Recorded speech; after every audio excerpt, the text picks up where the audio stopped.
Mighty StormGuard rear wiper blades are specifically designed for rear windshield applications. This brief video will take you step by step through the removal and installation on vehicles with snap claw rear wiper arms. To remove your current wiper blade, lift the wiper arm as high as it will go and place your hand between the underside of the wiper arm and the wiper blade. Grab the front of the wiper blade with your other hand and pull down until it disengages from the wiper arm. Attach the 5E adapter into the wiper blade. To ensure it's securely attached, insert the adapter at an angle so the tabs on the side of the adapter slide into the wiper blade. Firmly push the adapter down until it locks into place. Angle the wiper blade and attach the pin in the middle of the coupler to the wiper arm until it locks into place.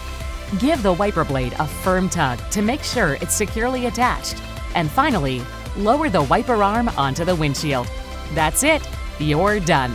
You now have 360 degrees of superior visibility.